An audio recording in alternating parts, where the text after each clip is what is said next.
به نام خداوند بخشنده و مهربان. حمد و ستایش بر خداوند یکتا و درود و پیام بر پیامبر مصطفی و بعد. السلام علیکم دوستان عزیز و ارجمند.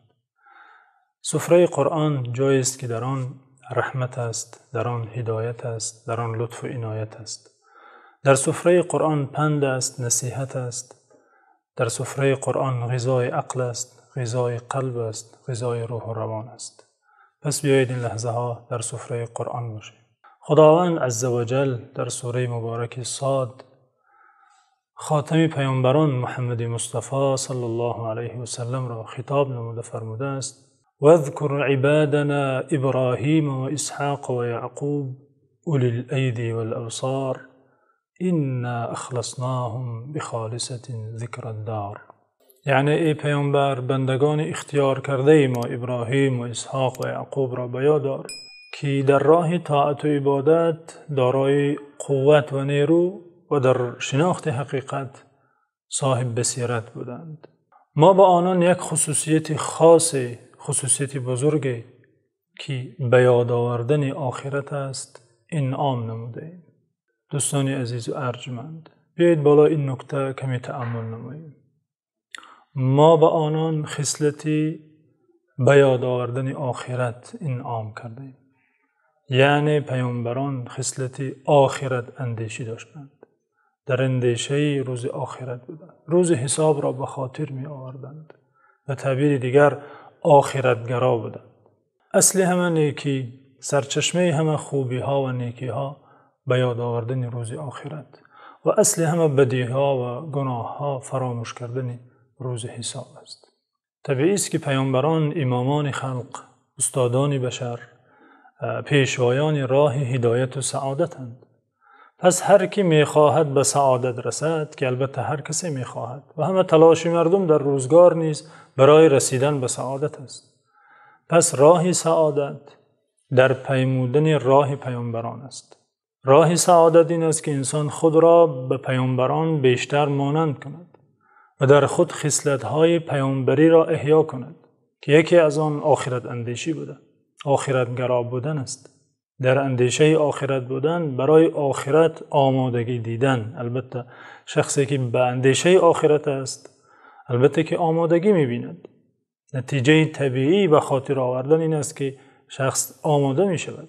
به خاطر آوردن روز آخرت نزد هر کار و رفتار و کردار و حرکت نه تنها فضیلت، نه تنها کار اختیاری، بلکه حتمی و ضرور است. زیرا فراموش کردن روز آخرت موجب عقاب است. در خود این سوره صاد خداوند در ضمن داستان حضرت داود علیه السلام در مذمت کسانی که از یاد آخرت غافل میمانند فرموده است: ان الذين يضلون عن سبيل الله لهم عذاب شدید بما نسوا یوم الحساب. یعنی بیشک کسانی که از راه خداوند عزوجل منحرف و گمراه میشوند، از بس که روز آخرت را فراموش کرده اند در انتظار عذاب سختی دارند.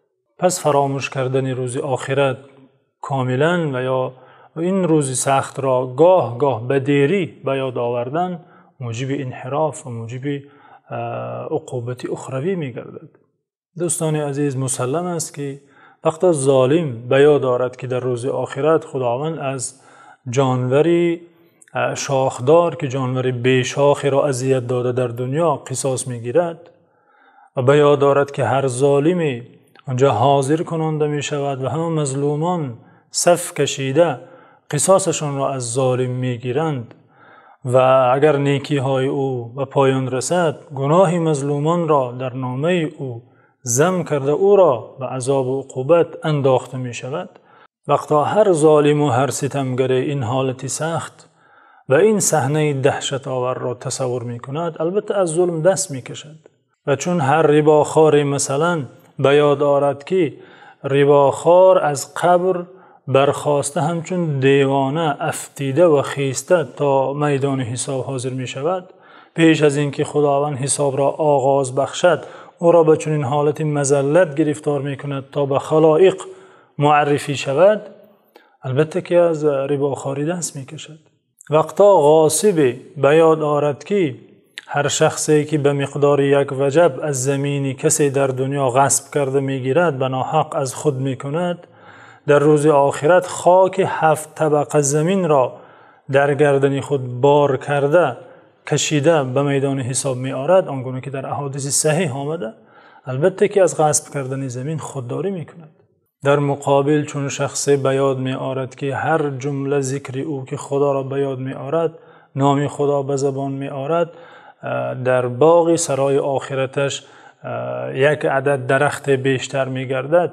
و این نمازهای سنتی شبانه روز مثلا که می گذارد، آنگونه که در احادیث آمده، در عوض برایش یک قصر با شکوه زرین در جنت ساخته می شود. البته به ذکر و به طاعت با نشاط دیگری اقبال می کند و طاعتهای زیباتری انجام می دهد.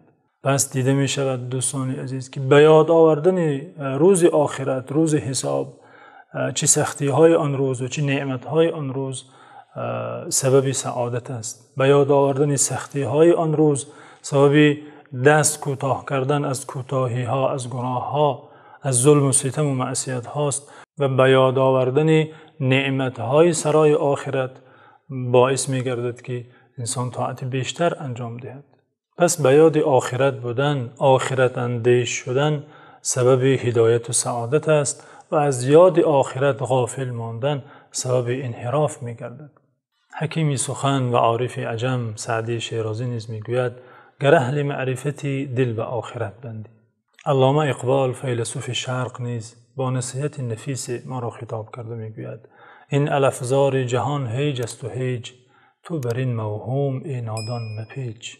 به امیدی بیشتر به خاطر آوردن روز آخرت و به امیدی رسیدن به هدایت و سعادت. خدا یارد.